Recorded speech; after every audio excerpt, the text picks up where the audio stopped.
ድምፅ ህዝቢ ድምፅ ትግራይ ድምፅ እምነት ፍኖተ ብርሃን ድምፅ ህዝቢ ድምፅ ትግራይ ድምፅ በስመ አብ ወወልድ ወመንፈስ ቅዱስ አሐዱ አምላክ። ብፁዕ አቡነ አረጋዊ ናይ መንበረ ሰላማ ላዕለዋይ ቤተ ክህነት ኦርቶዶክስ ተዋሕዶ ቤተ ክርስቲያን ትግራይ ቅዱስ ሲኖዶስ ዋና ጸሐፊ ብፁዕ አቡነ ሰላማ ናይ ስብከተ ወንጌል ኃላፊ ናይ አውስትራሊያ ሊቀ ጳጳስ ብፁዕ አቡነ አረጋዊ ብፁዕ አቡነ ናትናኤል ናይ ምዕራብ ሀገረ ስብከት ሑመራ ሀገረ ስብከት ሊቀ ጳጳስ ክቡራን ናይ ሀገረ ስብከቱ ሰራተኛታት ክቡራን ናይ ሚድያ ነጠፍቲ ኩልኩም ክቡራንና ክቡራት ኣብ ወፃኢ ዓድም ኣብ ውሽጢ ዓድም ዘለኹም ህዝበ ክርስቲያን ኩልኩም እንኳዕ ንበዓለ ንበዓለ ልደቱ ጌታና ኢየሱስ ክርስቶስ ንበዓለ ልደቱ ንበዓለ ጥምቀቱ ንበዓለ አስተርእዮ 2018 ዓመተ ምህረት ተብጽሐና አብጽሐኩም ክንብል ንፈቱ እሞ ሙዝለ መዓልቲ ያው እነመሓላልፎ ብዛዕባ ጾምና ሸውዓተ አጽዋማት ዝተመልከተ ከም ዘሎ ኮይኑ ጽባሕ ሶኒ ጽባሕ ሶኒ 25 2018 ዓመተ ምህረት ናይ ነነዌ ሰባት ዝጾምዎ ናይ ነነዌ ሰባት ድሕነት ዝረኸብሉ ጾም አቦታትና ሐዋርያት ዝሰርዕዎ ምሸውዓተ አጽዋማት ሓደ ስሩዕ ኮይኑ እናተጾመ ዝመጸ ናይ ነነዌ ሰባት ካብ ዝተኣዘዞም መቅሰፍቲ ዝደሓንሉ እንደገና ሐዋርያው ፊልጶስ ምስ ሞተ ተሰዊሩ ስግኡ ተሰዊሩ ስለ ዝነበረ ብሳልሳይ መዓልቲ ስለ ዝተረኸበ እዙይ እውን አውዚ አትዩ ክስታወስ ገይሮም ሊቃውንቲ ሰሪዖምና እዮሞ ጽባሕ ጥሪ 25 2018 ዓመተ ምህረት ይኣትሎ እዚ ጾም እዚ ብትክክል ክንጾሞ ጾም ጥራሕ እንተይኮነውን ስእለ አድህኖ አውፂና ናብ እግዚአብሔር ናብ እግዚአብሔር ማመልከቻና ክነቀርብ ግድን ስለ ዝኾነ በብግዚኡ ዞም ዝመጽ ዘለው ጾማት ማመልከቻና ጸገምና ናብ እግዚአብሔር እንመልከታሎም ማመልከቻታት እዮም ዚአቶም ንሕና ምስ እግዚአብሔር እንራኸብ ብጾም ብጸሎት ብሱባኤ እዩ እታ መማለዲትና ዝኾነት ድንግል ማርያም ናታ ስእሊ ሒዝና ስእሊ አድህኖ ሒዝና ንጎሆ ንእሽተይ የለ ዓብይ የለ ሁላትና ኣብ ቤተ ክርስቲያን ተረኺብና ናብ ፈጣሪና ምህላ ክነቅርብ እዚ እንድሕር ጌርና ኮይና እግዚአብሔር ንዓና ዝበሎ ምሕረት ንዓና ዝበሎ ሰላም ከም ዘምጽአልና ግድን ስለ ዝኾነ ያው ዘመነ ጥሪ ኩሉ ከም ድልየትና ብዘይጾም መጺና ኢና ሕዚ ግን ጾመ ነነዌ ጀሚሩ ኣሎ ካብኡ እውን ጾም 40 በትሽዓንተ መዓልቲ የካቲት እውን ይኣትሎ ዓብይ ጾምና ጌታና ኢየሱስ ክርስቶስ ጾሙ ኢሉ ባሪኹ ዝሃበና ቅዱስ ጾመ ስለዝኾነ ቅዱስ ጾም ሰውነትና ዝቅደሰሉ ንሕና እውን ምስ ፈጣሪና እንተዓረቀሉ እንራኸበሉ ካብ ፈጣሪና ምሕረት ቸርነት እንረኽበሉ ጉዳይ ስለዝኾነ ያው እዚ ፅባሕ ዝኣቲ ዘሎ ካብቶም 7 ኣፅዋማት ሓደ ተባሂሉ ተቆፂሩ እዩ ማለት እዩ እና ፅባሕ ኩላትና ኣብ ርሑቁም ናሃሊ ኣብ ቀረባም ናሃሊ ኣብ ወፃእም ናሃሊ ኣብ ውሽጢ ዓድም ናሃሊ እዚ ጾም እዚ ጾመ ነነዌ ናይ ክርስቲያን ናይ ኦርቶዶክስ ስለዝኾነ እዚ ጾምና እዚ ኣኽቢርና ብምህላ ንክንጾሞ እናበልና ኢና ነመሓላልፍ ምስኡ ነመሓላልፎ እንደገና ሎሚ ንትግራይ ዘይጠቅም ንትግራይ ረብሓ ዘይህብ ህዝቢ ትግራይ ብሰላም ዘየደቅስ ኩነታት ንሰምዕ ኣለና ያው ድሮናት ኣብ ዓድና ምድብዳብ ጀሚረን ኣለዋ ንብረት ይዕነ ኣለዋ ስለዚ እዚ ነገር እዚ እውን እግዚኣብሔር ንኸርሕቐልና ግን ሰላም የድልየና ንኩላትና መራሕትና እውን ናብ ሰላም ንክትመልሱልና ብቤተ ክርስቲያን ስም ፀውዒትና ነቕርብ ህስሳ ለሰላም ወዴግና ነብዩ ዳዊት ከም ተናገሮ ንሰላም አልሽካ ተኸተላ እዩ ዝበለ ህስሳ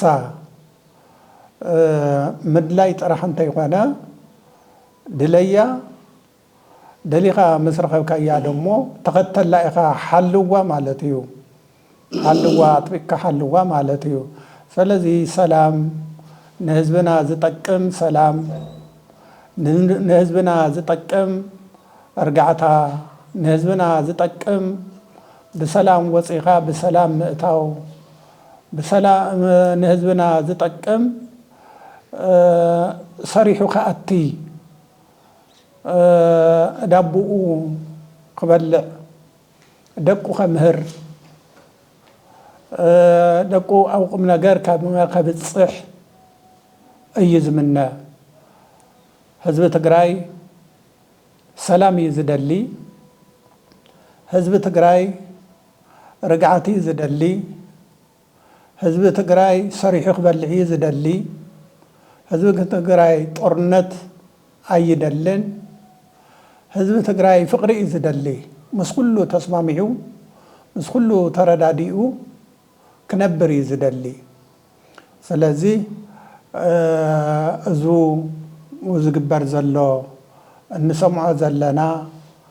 ብእዝንና እንሰምዖ ዘለና ግን ንህዝቢ ትግራይ ስለ ዘይጠቅም መራሕትና እውን ፖለቲከኛታት እውን ናብ ሓደ መፂኦም ኩሉ ግዜ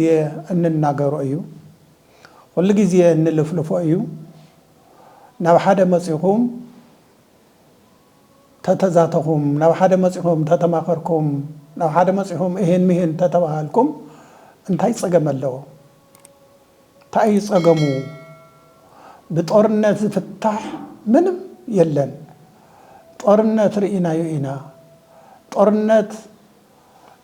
መፂናሉ ኢና ኣድቂቁና እዩ ወለደና ኢና ሲእናሉ እነታትና ኢና ብኪናሉ ወጣትና ኢና እህሊቅናሉ ፕሮጀክትታት ተሃኒፆም 27 ዓመት ዝተሃነፁ ህንፃታትና እዮም ዝዓነውሉ ዝተረባሕናሉ ነገር ዝተጠቐምናሉ ነገር ብዝሓለፈ ጦርነት እዚ ተረቢሕና ኢና እዚ ተጠቂምና ኢና ንብሎ ነገር ሓደና ሓደ ስለዘየለ ሕዚ እውን በይዛኹም ኣብ ፀጋም ሃለዉ ኣብ የማን ሃለዉ ቅድሚትም ሃለዉ ኣብ ድሕሪትም ሃለዉ ስለ እግዚአብሔር ጦርነት ይኣክል ኣገርገር ይኣክል نعنا أي تقمنان نهزب تقرأ أي تقمن سلذي كم بيت كريستيان أبوتات كم مخنا متأن انت أين خنقبر زلنا دا كابل منا حليفنا كم ممكار حليفنا تخنقبر لنا لذي سلام نهزب تقرأ سلام هو نهزب تقرأ سلام عدل هو سلك زياوي نقولكم لنا سلا سماياوي نقص مرحتنا أنا ولبهم تملسوا مرحتنا نواعي مرهم تملسوا نهزب تقرأي نزو ودو زقبرة نزو قالو زقبرة نزو عزمتو زخسكسة نتدمو زفسسة سلك زياوي هريلكم يقرب الوو بسلام بفقر دبسوه دبسو فقر يكون دبسو سلام يكون دبسو رقعات يكون يا أخلنا النتاتنا بخيان ين النتاتنا نبيين ين أبوتاتنا هزب تقرأي رأسهم دفيهم يوم يا أكل يا أكل يا أكل يا أكل يا أكل سلك زاوية لكم يا أكل ስለዚህ ጻውዒትና ብዙ ዓይነት እዚ ነቅርብ ኣለና ጻውዒትና ሰሚዕኩም ተግባራዊ ነው ትገብርዎ ተስፋ ንገብር ኣብ በረኻ መወፂኻ ዳግም ኩናት ንኣና ንህዝቢ ትግራይ ንወለዶ ትግራይ ስለ ዘይጠቅም ስለ እግዚኣብሔር ኢልና ነማሕፀነኩም ኣለና نمحصنكم لنا كم أبوتات متأن أبوتاتنا نناقر زلنا سلك زياوي هريلنا آبيتوتانا دمصنا نسمع لنا يا أخلنا موت يا أخلنا سقاي يا أخلنا بدوران مدبداب يا أخلنا طميت يا أخلنا يلقونس أتم تفناق إلهم زلوا حزبنا بسلام بيهن مهن تتملسوا إذا حشنا ذا العالم مسوائتنا خفلنا ذا العالم عصمتنا نخسكسنا دمنا نفسسنا عددا أمرا عددا أراويتنا خلنا كنبر أي قبائن سلك زياويرينا نواعي مورانا نملس صويتي بوزي كقرب يقرب له وسبحات الأجزاوير بصو بونا أونا مرحا كريستوس ناي منبرنا منبر فاتري عرقت قلاي بيتا كانت منبر سلامة وانا مكايد سراح بصو بونا أونا أرقاوي ناي قدس سينودس أرثوذكس تواحد بيت كريستيان تግራይ ዋና ጸሐፊ ብፁዕ አቡነ አቡነ ናትናኤል ናይ ምዕራብ ትግራይ ሕሞራ ሃገረ ስብከት ብሳና ዝተረኸብኩም ሰብ ሚድያ ክቡር ሓውና መልካ ኢላፍ ኣብ ቀረባን ኣብ ርሑቕን ኮይንኩም እዚ ናይ ቦታትና ናይ ቦና ዝተመሓለፈ መልእኽቲ ሕዚ እውን ታብ ቦታትና ዝቕፅል ዘሎ መልእኽቲ تسمع زلهم وجناتنا. التملختي بصوبنا بسفحو تناجر الله. كم تستبهله صباحنا نجي مرزلنا زعبي صومزيو مالت صومنا نوي. كمل بجس كيرنا خريز جبا بصوبنا بسفحو ناف زمرحوز الله أب حلاف الناس الله أبي ماني هالو بسقام بروحي هالو قربا. قورو وزقبا ناي بونت ناي كلنا ملخت محالفهم الله من علبات زعد رزيات تقيمة أنا ما خبر زقبا إنه نجار بصوبنا لك ناي زمننا ناي بزحد سكيدان طريق خلنا نهاد سكيدان كم يوناس جرنا هنوصل مخيل بالزمن زيو ناشعو نبي يوناس نسب ننوي برتو أملاخ زعززو 5 تزاربه لمون كعدما أب مكرا وش نزلنا حزبي ويم دم هذا نزل ሃገረ ትግራይ ኢሉ እውን ሓዊሱ እውን ሙሉእ ኢትዮጵያ ንዘሎ ህዝቢ ኣብ መከራ ስለ ዘሎ ነዚ መከራ እዚኡ ንክሃድእ እዚ መከራ እዚኡ ታብ ኩልና ንክጠፍእ እሞ እግዚኣብሔር ገጽ ምሕረቱ ክምልሰልና እዩ እቲ መልእኽቲ ናይ ሎሚ ብሓድሽ ኪዳን ዘለና ቦታትኩም ከዓ እሶም ፂና ሎሚ መልእኽቲ ዝመሓለፍ ዘሎ ሓንቲ ጥቕሲ ክጠቅስ እሞ ትንቢተ ዮናስ ኣብ ምዕራፍ 3 ዘሎ ሓይለ ቃል ወአምኑ ወይ በተአመኑ ሰብአነ ነዌ በቃለ እግዚአብሔር ወሰበኩ ጾመ ወለብሱ ሰቀ አብዮም ወንእስዎም ወነበሩ ውስተ ሓመድ ወይ ውስተ ሓመድ ዝብል ቃል ኣሎ እዚ ናይ ዮናስ ስብከት ምስ ተሰምዐ ነነዌ ብሰለስተ መዓልቲ ክትጠፍእ እያ እንድሕር ንስሓ እዚኣትኩም ዝብል ድምፂ ምስ ተሰምዐ እቲ ዓብዪ ተቐባላይነት ናይቲ ህዝቢ ነነዌ ከመይ ከም ዝተቐበሎ ኢና ንርኢ ዘለና ሎሚ እውን ናይ ኣቦታትና መልእኽቲ እንተዶ ርሑቕ ዘለኹም እንተዶ ቀረባ ዘለኹም እንተዶ መሪሕነት ዘለኹም እንተዶ ኣብቲ መሪሕነት ዘለና ኩልና ታብ ቦታትና መልእኽቲ እንድሕር ከም ዝሕይ ሰብ ነነዌ ዝተቐበልዎ ብኣግባቡ ምኽሪ ወለድናን ናይ እግዚኣብሔር ቃል እዩ ኢልና ክንሰምዖ ይግበአና እዩ ልክ ከምኣቶም ናብ እግዚኣብሔር ክንምለሰላ ዝግበአና ሰዓት እዩ ኣነ ናይ ሰብ ነነዌ ጾም ናይ ሎሚ ለብዘበን ከም ዓሚ ወይ ከም ቅድሚ ዓሚ ገይረ ወይ ዓምን ቅድሚ ዓምን 5 ዓመት እኳ ተመሳሰላ እዩ ከምቲ ቅድሚኡ ዝነበረ ዋላ ከም ዓምን ቅድሚ ዓምን ክንጾሞ ኣለና ኢለ ኣምን ከምቲ ኣቦና ዝበልዎ ሎሚ ክሪቲካል ሓደጋ ዝኾነ ልክዕ 2013 ዋዜማ ኣብ ህዝቢ ትግራይ ቅልውላው ኣትዩ ዝነበረ ልክዕ ብተመሳሰላይ ታብ ዋዜሙ ሓሊፉስ ኩናት ዝተጀመረሉ እዩ ማለት ይከኣል እዛ መልእኽቲ እዚኣ ክነመሓልፍ ከለና ትማልን ቅድሚ ትማልን ነበረያ ነበረ ከይኮነስ ብኣካል ዓለም ዝርኦ ዘሎ ኣብ ንጹሃት ዜጋታትና ኣብ ገንደብታ ኣብ እንቲጮ ኣብ ቆላ ተንቤን እሞ ድማ ኣብ ንጹሃን ዜጋታትና ዘይዓርፋ ድሮውናት ኣብ ንጹሃን ዜጋታትና ኣብ ሞት ኣብ ዝፍጽማሉ ሰዓት ኢና ነሕልፎ ዘለና ዝመልእኽቲ እዚ ስቃይ ዝበዝሕ ዘሎ ታው ሓሊፉ እውን ታብ አዲስ አበባ ታብ ወፃእ ናብ ትግራይ ዝኣተው ታብ ትግራይ ተመሊሶም ክኸዱ ዝነበሩ ደቅና ወይ ህዝብና ኣየር መንገድ ተዓፂ ተቆሊፉ ኣብ ዘለዎ ሰዓት ኢና ዝጾም እዚ ነውጀ ዘለና ታው ሓሊፉ እውን ታብ ሕዚ እንዳሓረስ ውዕሊ ብሪቶርያ ተፈሪሙ እዩ እሞ ሰላም ኢና ኢሉ ኩሉ ሰብ ዘለዎ ገንዘቡ ከም ትማሊ ናብ ባንኪ እትዩ ታብታ ዘእተዋ ናይ ባንኪ ገንዘብ ኣውፂኡ ክጥቀም ዘይኽእለላ ታብ 2000 እውን ወሪዳ ህዝብና ወረፋ ሓይዙ ዘሎ ቃዕ እናበለ ብፀሓይ ዝውዕለሉ ዘሎ ዘመን እዩ ዋዜማ ኢና ወይ ድማ ፍቲ ሰዓት ምስ ኮይና ኢና ጾመ ነነዌ ክንጅምር ዘለና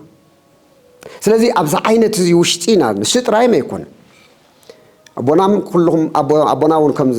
ገለጽዎ ታብኡ ንላዕሊ ዝሕዝን ከዓ ትማሊ ኣብ ሓንቲት ደቂ ሓንቲት ማህፀን ደቂ ሓንቲ ማህፀን ትግራይ ታብ ማህፀን ትግራይ ተወለዱ ትማሊ መከራ ትግራይ ኣደታት ስቃይ ትግራይ ንኸናግፉ ካብ እፅዋን ክባን ከድሕኑ ኩሎም ኣብ ሓደ ኮይኖም መስዋዕት እንዳኸፈሉን ታሪክ እናሰርሑ ዝመፁ ደቅና በትዩ ሎሚ ተፈላለዮም ትግራይ ኣብ ዓብይ ውርደት ኣብ ዓብይ ሓዘን ዝወደቐትሉ ዋዜማ ኢና ነና እዚ ኣብ ታሪክ ትግራይ ኣይተፈጸመን ታሪክ ትግራይ ክርኢ ከለና ተጋሩ ንርዳእ ኢና ኩልና ነንርሶም ዘመነ በደጃት ተባእሱሉ ዘመን ነይሩ እዩ ንዝክሮ ኢና ነገር ግን ከም ለብ ዘመን ግን ኣይኮነ ከም ለሙ ግን ኣይኮነ እንታይ ዝፈልዮ እንተይልና ቶም ቀደም ትግራዋይ ምስ ትግራይ ሓቢሮም ኣብ ውሽጢ ትግራይ ኮይኖም ነንርሶም ዳ እምበር ካሊ ኣብ ናብ ካሊ ዝተጸጉዕሉ ወይ ድማ ዝኸዱሉ ነገር ኣይነበረ ሎሚ ግን ክልተ ኣሕዋት ትማል ሓደ ዝነበሩ ደቅና ንጹሃን ኣብ ፖለቲካ የለው ኣብ ገለ የለው ደቂ ሓረስቶት ወለዶም ኣብ ቴንዳ ዘለው ናይ ክልቲኦም ደቂ ወለድሲ ኣብ ቴንዳ ረኺብናዮም ኢና ኣብ ነፃ መሬት ኣለኹ ዝብል ተቃላሳይ ዝብል ዘለውን ኣብ ትግራይ ኮይኑ ዝቃለስ ዘለውን ክልቲኦም ሲ ወለዶም ኣብ ቴንዳ ውሽጢ ይሰቀዩ ኣለዉ እዚኣቶም ክልቲኦም ብፀቦና ዝቃተሉ ዘለዎ ሰዓት እዩ እዚኡ ኣዝዩ መሕመሚ እዩ ንዓና ኣብ ሰዓት እዚ ክንእውጆ ከለና ዝጾም እዚ እንዳሓሰብና እዚሁ بخالي صلاة زمصكاكو قليل እዩ ትምክቶ ኢኻ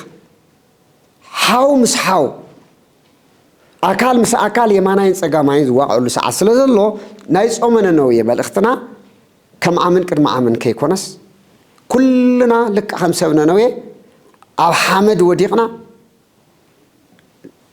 ስቃይ ህዝብና እናረአና ንኸደሉ ኸውን ይግባእ እዚ ኩልና ኣትኩርና ክንጽሊ ይግባእ ትዋና ደምታው ዘሊሉ ንኽልትዩ ኣካል ኢና ክንሕልፈሉ ዝግባእ ናይ ኢትዮጵያ መንግስቲ እውን ናይብ ትግራይ ዘሎ ጊዜያዊ መንግስትም ውዕል ብሪቶሪያ ዝፈጸሙ ዞም ክልተ ሓይልታት እዚኣቶም ነመሓልፈሎም ዝግበአና መልእኽቲ እኒሄ ናይ ትግራይ ሰላም ኮነ ማለት ኢትዮጵያ ሰላም ኮነት ማለት እዩ ኢትዮጵያ ሰላም ኮነት ጥራይ ማለት ነው ቀርና አፍሪካ ሙሉ ሰላም ኮነ ማለት እዩ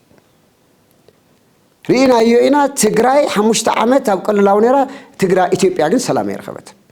ስለዚህ ንትግራይ ሰላም መፍታሕ መምጻእ ማለት ናይ ኢትዮጵያ መንግስቲ ተአንኮ ዝኾነት መፍትሒ ተጠቂሙ ዓለም እውን ዝብላ ዘሎ ዩናይትድ ኔሽንስ ዝብላ ዘሎ ሕቡራት መንግስታት ዝብላ ዘሎ አውሮፓ ሕብረት ዝብላ ዘሎ አፍሪካ ሕብረት እውን ዝብላ ዘሎ ናይ ካልእ እውን ዝዛረብዎ ዘለው መድሕን ህዝቢ ትግራይ ውዕል ብሪቶሪያ ክፍጸመሎ እያ እዚ አንተ ኮይና ሰላም ክመጽእ ዝባል ስለ ዝኾነ ናይ ኢትዮጵያ መንግስቲ እውን ናብ ቀልቡ ተመሊሱ ከም ትማሊ ኣብ ልዕል ንጹሃን ከምዛ ዓይነት ዝበለ ምፍጻም ጠጠው ክብል ኣብ ትግራይ ዝንሄ መንግስቲ ጊዜያዊ መንግስቲ እውን እዚ ሓይዝ ክሰርሕ ምስ ውዕል ብሪቶሪያ ዝፈረመ ኣካል ዘሎ ናይ ሕወሓት እውን እዚ ኣብ ኣትኩሩ ክሰርሕ ኣማጢጡ ሰላምን ጥራይ ከም ታቦና ዝወልዋ ታብ ሰላም ነላዓልና ትግራይ ትጠልብዎ ነገር ሰላም ይበቃ ናይ ትግራይ ዲማንድ ሰላም ስለዚህ ህዝብና ኣብዚ ይቅርታ ይግበረ ይብጻቡጻና ቦታት እዚኣ ኩልና እንደሐሰብና ሓመድ ለቢስና ንህዝብና ክነምጽእ ንኽእል ናብ ሰላም ክነምጽእ ናብ እግዚአብሔር ንመለስ ናይነ ነው የአምላክና አምላክ ይክሰምዓና ይዝብል መልእክት ለና خبረት ይሃበል ይብጻቡና በስመ አብ ወወልድ ወመንፈስ ቅዱስ አሐዱ አምላክ በጾአነ ቦታትና አቡነ መርሃ ክርስቶስ አቡነ ሰላም አቡነ አረጋዊ ክቡራን ኣብዚ ቅዱስ መንበር ዓሲልኩም ትነብሩ ኦርቶዶክሳውያን በቢ معاركم كمون أو دجنا ويشتن كوينكم بفلاي بزي لسان تقرأي تكتاتلنا تقارون إيرتراويانن إلون ملا إثيوبياويان ملا كروسوساويان بحكي هذا ساعة زي كوينا انتن الناقر كامت أن لعلي نحزننا الناس قانا وستنا تسبرة أو بطاطنا يقولنا عدمنا رئينا يزين فلت نقرنا رأنا إن من قاروا زحفر سبب سريحو تنقص أيسو كنبرلو هذا يخلو ساعات مسيحنا بزحات ولدنا بزحات حواتنا بزحات لكنا أوتين داوشت إننا نبرو أو كان داوشت من مرت راح تكون ناس بزقنا تبلعو بأراويت نتنخصو طميتهم كي أخلم حمامهم كي أخلم قلب أراويت أو زخون له أو العلة زيون كم تي بوص أنا بابوتاتين نتناقر الصنحة أو تسع زي أو العلة تقراي درونات مسيان بليتن بقطر زي تفجفالو من قرب زيل أو توسنا وسن استفتر نقرات كم زلون سمع لنا أنت زير أناون أما خلط قرايقن بنانا بربرة أسويزا شو زعنا مخاين بدورن أوزد ودبالو المخاين راح تكونت شفرات كريه بهوتهم زحل فلو ساعات كوينا كل جزيون حداقو زول مخري مسمع عن بركة وحالفنا ون عقمنا وصل زي فكد قند ذنا قرزي تداقا بمن نقارنا نحفرنا نحزننا نسقنا نقرونا قريب قال هيوت يسوعنا ولدنا بزقبات ملأتي عم حليفهم وياهم أجر قد بس ما أكليت وسلستو يقوم نجر كم زبلا قدس مصحف تبوتاتنا زبلوا حقي ردوا أمريز الله خناتات مخانو خلاتنا بدي እግዚአብሔር ذهبنا عندما تنقلت وسلس قبا ينبر زي تنجر هل يكونن ما كوصبح جميرو النصوم زلنا ጾም ነነዌ ተባሂሉ ካብቶም 7 ኣጽዋማት ሓደ ዝኾነ ጾምና ዝቀደሙ ወለድና ተጠቂሞምሉ ተረቢሖምሉ ድሒኖምሉ ሰብኣ ነነዌ ካብ ሞት ካብ መቅሰፍቲ እግዚአብሔር ነፃ ዝወፅሉ እዩ ካብኡ መለሽ ናውዚ ዘሎ ብፍላይ ኣብ ሓድሽ ኪዳን እውን ካብቶም 7 ወሰንቲ ዝኾኑ ናይ ኣዋጅ ኣጽዋማት እቲ ሓንቲ ጾመ ነነዌ ተባሂላ ትፍለጥ ኣጥቢቆም ዝጾምዋ ዝጽልዩላ ምስ ኣምላኽ ዝራኸቡላ ጾም ነነዌ እያ ስለዚ ጾም ነነዌ እንትንብል ነነዌ ዝበሃል ዓዲ ምልዓልና ጥራሕ ኣይኮነን ጾም ክርስቲያን እዩ ጾም ኦርቶዶክሳውያን እዩ ከምቲ ብፁዕ ኣቦና ወነመራ ክርስቶስ ተናገርዎ ምስዚ ተታሒዙ ካብ ነነዌ ንሕና እንታይ ክንምሃር ንኽእል ብፍላይ ብፁዕ ኣቡነ ሰላማ ዝግባእ ጥቕሲ ተቐይሶም ነነዌ እንታይ እዮም ገይሮም ከመይ ድሒኖም እቲ ዝደሓንሉ መንገዲ ደሞ ትእንኮ መልእኽቲ እግዚአብሔር ብዮናስ ኣቢሉ እንትመጾም እቲ መልእኽቲ ምስምዖም እዩ ሕዚ ኣብ ሰዓት እዚ እንዲያውም ተናጋሪ ብዙሕ ዝተሰኣነሉ ግዜ ኣይኮነን ሰማዒ ዝሓፀረሉ ግዜ እዩ መፅሓፍና ኩን ፍጡነ ለሰሚዕ ወጉንዲየ ለአውስኦ ቃል ንምስማዕ ፈጣን ድልው ኩን ንምንጋር ግን ተረጋግኻ ተዓጊስካ ቀሲልካ ተናገር ኣብ ዝብለሉ መፅሓፍና ንሕና ግን ንምንጋር እምበር ንምትግባር ንምስማዕ ድልዋት ዘይምዃንና ኣብ ልዕለና ዝበፅሕ ዘሎ ነገር ንሪኦ ንሰምዖን ኣለና ኣብ ማቴዎስ ወንጌል ምዕራፍ 12 ቁፅሪ 38 እስካብ 43 ዘሎ ነገር ተንዩና ሰብኣ ነነዌ ሰብ ነነዌ ከመይ ከም ዝተጠቐሙ ንሕና እውን ከመይ ክንጥቀም ከም ንኽእል ብደንቢ ቁልጭ ኣቢሉ ኣርዩና ኣሎ ሰብኣ ነነዌ ትነስኡ ዓመ ዕለተ ደይን ወይ ትፋተዋ ለዛቲ ትውልድ ወይ ኣስተሃፍርዋ ሰብ ነነዌ ኣብ ግዜ ፍርዲ ኣብ ናይ መጨረሻ ኣብ ናይ መከራ ግዜ ኣብ ናይ ፍርዲ ግዜ ከለዓሉ እዮም ነዛ ወለዶ እዚኣ ድማ ከሕፍርዋ እዮም ክፋረድዋ እዮም ንምንታይ እስመ ነስሑ በስብከተ ዮናስ ንሳቶም ዝቀደመ ህይወቶም እኳ ብብዙሕ መልክዑ ዝተበላሸወ ዝተጨማለቐ ንህይወቶም ኣብ ዘይነብሕ ኩነታት ይነብሩን ይንቀሳቀሱ እንተነበሩ ነገር ግን ስብከተ ዮናስ ሰሚዖም ቀልጢፎም ወዓል ሕድር ብዘይብሉ ስለተመለሱ ኣብ ዕለተ ፍርድስ ንዛ ወለዶ እዚኣ ክፋረድዋ እዮም ኢሉ ክርስቶስ ቃል ብቃል ጠቂስዋ ንምንታይ እዮም ፈረድቲ ኮይኖም ወይ ንኣብነት ኮይኖም ተጠቂሶም ትብል ደሞ እስመ ነስሑ በስብከተ ዮናስ ብዮናስ ስብከት ተመሊሶም ኣለዉ ወናሁ ሃሎ ዘየኣቢእም ዮናስ ነገር ግን ካብ ዮናስ ዝዓቢ ኣብዚ የምህር ኣሎ ኢሉ ክርስቶስ ንባዕሉ ጠቂሱ ዝተናገሮ ነገር ኢና ንርኢ እዚ ማለት እንታይ ማለት እዩ ሰብ ነነዌ ብዙሕ ሕማቕን ፅቡቕን ዘሕለፉ ሰባት እዮም ክልተ ህይወት ኣለዎም ክልተ ኣነባብራ ነይርዎም ዝቀደመ መነባብሮኦም ብዓመፅ ብተንኮል ብቐትለት ብዝሙት ብሸለልተኝነት ብግድየለሽነት እግዚአብሔር የለን እስካብ መባል ዝበፅሐ ሕማቕ ህይወት ሕማቕ ኣነባብራ ነይርዎም ናይ ዮናስ መልእኽቲ ምስተላእኸሎም ግን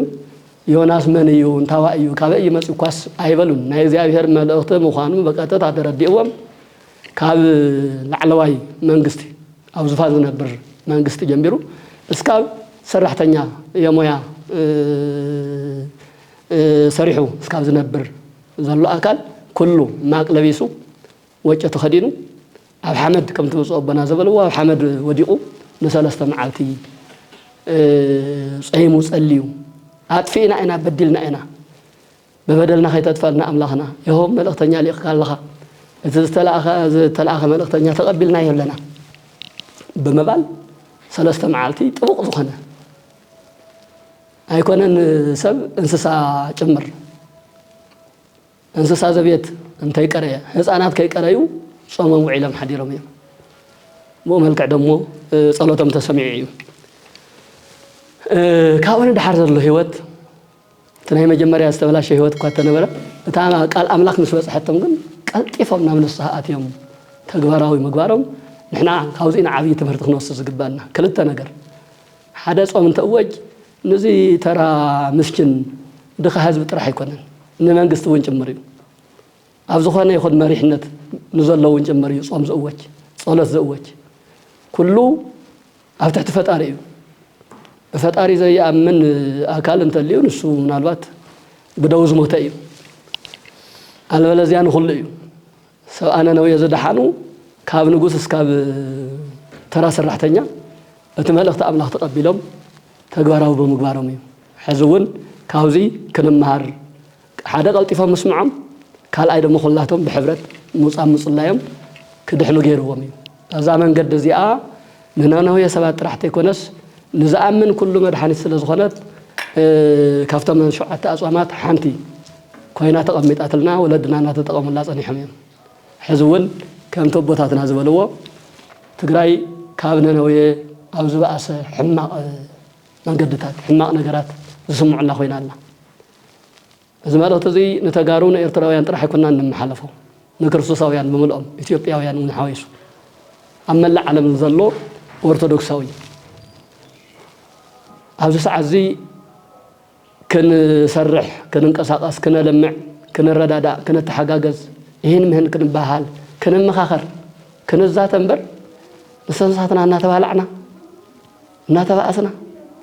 ሓደ ብላዕሊ ደብድብ ሓደ ብታሕቲ ይፍሕር እንታይ ጉድ እዩ ወሪዱና ብፍላይ መሪሕነት ዘሎ ኣካል ኣብ ማዕደ ይኹን ውዚ ዘሎ ኣካል ብደንብ ክሓስበሉ ክዝትየሉ ይግባእ ጦርነት ከምቲ ወለድና ዝበልዎ ንማንም ኣይጠቅምን ጠቂሞ ይፈልጥን ንጽባሕ እውን ኣይጠቅምን ስለዚ ጨው እንታይ እዩ ዝበሃል ክትምቅር ተኮይንካ ንባዕልኻ ኢልካ መቅር እዩ ካብኡ ላዕለቲ ኮይኑ መዓት እግዚኣብሔር ኣብ ርእስና እዩ አንጽላል እዩ ዘሎ ስለዚ ክቡራንን ክቡራትን ደቂ እግዚኣብሔር ኩልኻትኩም ኩላትና ናይ ሰላም ሰበኽቲ ንኹን ኩላትና ዮናስ ንኹን ኩላትና እውን ናይ ሰብ ነነውየ ትምህርቲ ንውሰድ ዮናስ እኮ ብዙሕ ስብከት ኣይሰበኸን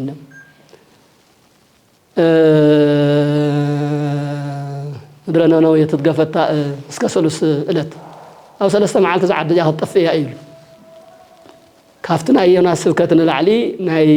ነነውየ ሰባት ቀልጢፎም ምድማፆም የተዓብይ ፍታሕ ዘምፅእ ዮናስ ታስተላእኻ መልእኽቲ ኣይወሰኸን ኣይቀነሰን ነሳ ወሲዱ ነጊርዎም ነሳቶም ደሞ ቀልጢፎም ሰሚዖም ናብ ተግባራት እዮም ንሕና ኸ ተኾይና ክንደይ ቃል ወንጌል ይስበኽ ኣሎ ክንደይ ምክሪ ሓሳብ ይወሃብ ኣሎ ክንደይ ሰላማዊ መልእኽቲ ይሓልፍ ኣሎ ከምቲ ብፁዕ ኣቦና ኣቡነ መርሃ ክርስቶስ ዓንተ ወዝጠቐስዎ ብፍላይ ኣብ ትግራይ ዘለዉ መራሕቲ ክንደይ መዓልቲ እዩ ምክሪ ተዋሂቡ ክንደይ በኣካል ይኹን ብሚድያ ይኹን ክንደይ ልመና ኣቦታትና ክንደይ ተመላሊሶም ግን ሰማዓይ ተረኸበን ሰማዓይ በዘይምርካቡ ድማ ዝሕዝን ንሪኦ ንሰምዖም ዘለና ይኸውን ኣሎ ይገድድ ኣሎ ስለዚ ተዝሓለፈ ሓሊፍ ኣሎ ይኣክል ኢሎምና ኣለና ኣቦና ናይ ኣቦና ቃል ሰሚዕና ንሕና እውን ይኣክል ኢና ንብል እንተዘይኮይኑ ግን ይታንከር ዘንተ ዘይብእስሃሎ እይ እሞ ክቡራንን ክቡራትን በዚህ መሰረት ጌርና ዓድና ዘላት ልቁልውላውን መከራን ፀበባን ቀለብ ኣራዊት ምዃንን መሰረት ጌርና እቲ ዝተለመደ ጾምና ኣጠናኺርና ጾምና እንተመሓልፉ ምህላውን ወሲኽና ጾም ጥራሕ ተይኮነስ ብስሩ ጾም በባህሪኡ ጾም ጥራሕ ተኣውዮ ይፈልጥን ቅዱስ ጾም ወሰበኩም ምህላ ይዝብል ናይ ጾም መዓልቲ ፈለዩ ቅዱሱ ምህላውን ወስኽሉ ምህላ ሓዊስካ እሞ ተምህለላ ብፍላይ ኣብያተ ክርስቲያናት ኣብ ገጠር ይኹን ኣብ ከተማ ዘለዋ ኣብያተ ክርስቲያናት ብፍላይ ኣብ ትግራይ ዘለዋ ስእለ ኣድህኖ ብምሓዝ ኣብ ኣውደ ምህረት ብምውፃእ ስርዓተ ምህላ ብምክያድ ስብከተ ወንጌል ብምውሳኽ እዛ 3 መዓልቲ ዓባይ ጾም ዓባይ ናይ ጸሎትን ናይ ምህላን ግዜ ክንገብራ ኣቦታትና ቃሎም ይሕልፍ ኣለው ንሕና እውን ንሱ ተቐቢልና ክንሰርሖ ሓደራ ዝብል መልእኽቲ ኣለኒ ወስብሐት ለእግዚአብሔር በስመ አብ ወወልድ ወመንፈስ ቅዱስ አሐዱ አምላክ አሜን። ብፁዕ ወላዲና ብፁዕ አቡነ መርሃ ክርስቶስ ብፁዕ አቡነ አቡነ ሰላማ ብፁዕ አቡነ አቡነ ናትናኤል ክቡር መጋቢ አእላፍ ደስላሴ ከምኡ ድማ ናይ ቤተክርስትያንና ውላድ ቤተክርስትያንና ዝኾንኩም ሚድያታት ጥበብ ብርሃን ፍኖተ ብርሃን ጽላት አብረክሲስ ኣብዚ ዘለኹም ደቅና ናይ ቤተክርስትያን ኣብ መላእ ዓለም ዘለኹም ናይ ኦርቶዶክስ ተዋህዶ ቤተክርስትያን ኣብ ውሽጥና ወፃኢ ዘለኹም ሞቲ ሕዚ ብፃን ብፃቡና ወንመርሃ ክርስቶስ ኩሎም ብፃና ቦታት ዘሕለፍዎ መልእኽቲ ኣብ ቤት ጽሕፈት ዘለና ብፃና ቦታት ኢና ሕዚ ዕልፎ ዘለና ምስትጾም እቲ ሕዚ ዘለናሉ ኩነታት ብግልፂ ዝተነገረሉ እዩ ኩነታት ሃገርና ኣብ መሰከፍ ዘለዎ እዩ ኣቦታት ደግሞ ቤት ሚሃሊ ናይ ኩሎ በውን ስለ ዝኾነ ብፍላይ ደግሞ ኣብ ሕዚ ኣብ ክልተ ተፈልዮም ዘለው ደቅና ኣብ መከራ ዘሎ ህዝብና እናተናወሐ ባዕልኻ ተቃቲልካ ንምንጋሩ ዘይምቺ ንብብካዩ ዘይምቺ ኩነታት ዘለናሉ እዩ በዚ ውሽጢ ዓዲ ዘለኹም ደቅና እውን ትድየፍ በቲ እውን ኣብ ሓራ መሬት ዘለው እውን ደቅና ኩሎም ደቅና ይኹም ካብ ማንም ከምቲ ብፀቦና ዝበልዎ እዩ ካብ ማንም ፖለቲካ ነፃ ዝኾንኩም ትማሊ ንዛ ህዝቢ ትግራይ ንዛ ሓንቲ ትግራይ ተሓዊርኩም ዝወደቅኩም ሓዊርኩም ዝቆሰልኩም ሓዊርኩም ብፀትኩም እውን በረኻ ዝቀበርኩም ኢኹም ሕዚ ግን ንምንጋሩ መሰከፋይ ብዝኾነ መልክዑ ንዝኾነ መልክዑ ብታሪክ እውን ሓውና ሓው ተቃቲሉ ታሪክ እውን ዘይብሉ ሕማቅ ታሪክ እዩ ሙና ዓድና ዝኸውን ዘሎ ስለዚ ትብፃነ ቦታትና ዝበልዎ ሕዚ ተጀሚሩ ዘሎ ንሰምዕን ዘለና ጠጦ ኣቢልኩም ናብ ጠረጴዛ መጽኹም እቲ ህዝቢ ተፈናቂሉ ዘሎ መከራ ዘሎ ህዝብኹም ብውሽጥም ዘለኹም ብደገም ዘለኹም ንዕኡ ናብ ማዕዶዳ ናብ መረበቱ ሓዊስኩም ትግራይ ብሰላም ክትረክብ ብሰላም ክትንቀሳቀስ ናይ ሰላም ሃዋህው ክነብር ዳ እምበር ባዕልኻ ንባዕልኻ ከም ቃይልን ኣብየልን ተቃቲልካ ትርጉም ዘይብሉ ህይወት ክኸውን ዋጋ የብሉን ስለዚ ሓደ እዚ ትመልእኽተና እዩ ብፍላይ ኣብ በረኻ ዘለኹም ውሽጢ ዓዲ ዘለኹም ነዚ እውን ንኽልተ ኣሕዋት ንኽቃተሉ ላብ ዘይኮነ ንኽኣትዩ ኣብ ማሕበራዊ ሚድያ ተጋድሉ ዘለኹም ደቅና እውን እዚ ትኽክል ኣይኮንኩም ዓበይቲ ዓዲ መራሕቲ ሃይማኖት ነዚ ኣብ ዝሓፀረ መዓልቲ ኣብዚ ክልተ መዓልቲ ጠቕላላ ሲኖዶስ ተሰብሲቡ መፍትሕታት ክወሉ እዩ ሕዚ ኣብዚ ዘለና ብፀቦና ወንመርሃ ክርስቶስ ብፃውነ ሰላማ ብፃውነ ናትናኤል ኣብዚ ኣነ እውን ኣለኹ ኣብ ቤት ፅሕፈት ዘለና ኢና ብዛዕባ ተፀሞነ ነበን ነዘን ሕዚ ነበን ዘለና ኣብዚ ክልተ መዓልቲ ግን ሙሉእ ሲኖዶስ ተፀዊዑ ብዛዕባ ህልው ሃገርና ተመያይጥና ውሳኔ እውን ንሕልፈሉ ንደቅና እውን ነቲ ተበልና ነታ ትግራይ ዝምች ዝጥዕም ነገር እውን መልእክት ዝመሓላለፈሉ ግዜ እውን ከም ዝኾነ ዝተሓሲብኩም ሕዚ ግን ዝምህለ ጾም እውን ስለዛት ዘሎ ምስቲ ጾም ክንፀውም ተኾይና እናተቃተልና እናተዳወና እናተባኣስና እናተፃረፍና ኣይኮነን እስቲ ዘን ሰለስተ መዓልቲ ኩልኩም ብቲ ዘለኹም ሰባት እስቲ ናብ ኣምላኽና ንማህለል እስቲ ናብ ኣምላኽና ነርአ ከምቲ ንነብዩ ዮናስ እግዚአብሔር ዝሰምዖ እግዚአብሔር ንነብዩ ዮናስ ሰምዑ ደግሞ ነቲ ህዝቢ ሰብኣ ነነዌ እውን ካብቲ መፅይዎ ዝነበረ ሽግር እውን ክድሕን ከም ዝኽኣለ ህዝብና ክድሕነሉ ዝኽእል ናብ ሓደ መፂና ሓደ ተሰዳዳይ ሓደ መሰዳዳይ ኮይኑ ተኾነስ ንኹሉ ትግራይ እኽልቲ እያ ንነዊሕ ዘመናት እውን እንኳን ክልተ እዚ ዘለው ሰባት ውሕዳት ኣይኮናን እቶም ቅዱሳን ነገስታት ኣብራሃ ሃፅዋኳ ክልተ ነገስታት ኮይኖም ምድሪ ብሰላም ብፍቕሪ መሓዲሮም እያ ምድሪ ስለዚ ኣብዚ ጾመ ነነዌ ሙሉእ ቤተ ክርስቲያናት ዘለው ኣብ ውሽጥና ኣብ ዓድም ዘለው ስለ ህዝቢ ትግራይ ስለዚ ሕዚ ዘሎ ትፍጠር ዘሎ ሕዚ እናሞተ ዘሎ እናቆሰለ ዘሎ ላብ ዘይኮነ ይኸይድ እውን ስለ ዘሎ ኣብዚ ጥዑም ቦታ ኮይንኩም ኣብዚ ዘለኹም ንሰለስተ መዓልቲ እናፀለኹም እናመፀትኩም ፀንሕሞ ድሕሪ ሰለስተ መዓልቲ ኣብቲ 26 27 ግን ሲኖዶስ እውን ጠቕልል ኣቢሉ መልእኽቲ ዘመሓላልፈሉ እውን ክኸውን ስለዝኽእል ስለዚ ኣብዚ ኩላትና ናብ ሓደ ንመፀሉ ናብ ሓደ ንኾነሉ እምበር ንፈላለየሉ ሰዓት ኣይኮነ እዚ ዋና መልእኽትና እዩ እታ ናይ መወዳእታ ንሕና ከም ኦርቶዶክስ ቤተክርስትያን ከም ትግራይ ኦርቶዶክስ ተዋህዶ ቤተክርስትያን ጥራሕ ኣብ ትግራይ ዘሎ ይመውት ዘሎ ተይኮነስ ከም ትቅድም ፃና ቦታት ናሉ ኣብ ምሓራ ዝመውት እውን ወገና እዩ ክርስቲያን ዝውዳእ ዘሎ ኣብ ኦሮሞ ዝውዳእ ዘሎ እውን ኣብ ተፈላለየ ብቻ ዘሎ ክርስቲያን ክመውት የውዲ ሰብስ ክመውት የውልን ጦርነት ክህል የውልን ብዝከኣለ ጠረጴዛ ኮይንኩም ብሰላማዊ ነገር ክፍታሕ እዩ ዘለዎ ተዘይኮይኑ ሰብ እናበልዓኻ ሰብ መቸም ብጨዋታ ብማይ ይኮነን ጨዋታ ዘሎ ሰብ ስለዚ ብሓዊና ጨዋታን ብሓዊ ጨዋታ ደግሞ ጽቡቕ ስለዘይኮነ ህዝብና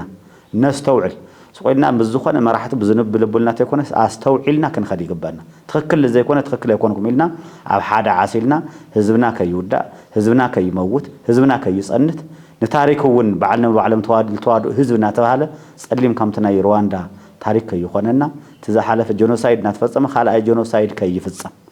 ስጋኣት እውን ስለዘለና ኣብ መላእ ዓለም ዘለኹም ኣብ ኢትዮጵያ ዘሎ ፌደራል መንግስቲ እውን ኣብዚ ዘሎ ግዚያዊ መንግስቲ እውን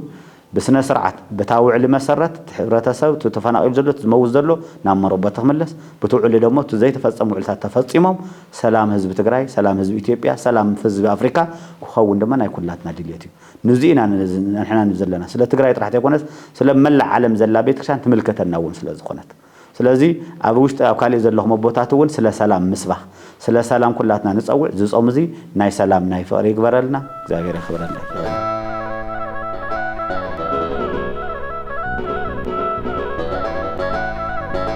ድምጽ ህዝቢ ድምጽ ትግራይ ድምጽ እምነት ፍኖተ ብርሃን ድምጽ ህዝቢ ድምጽ ትግራይ ድምጽ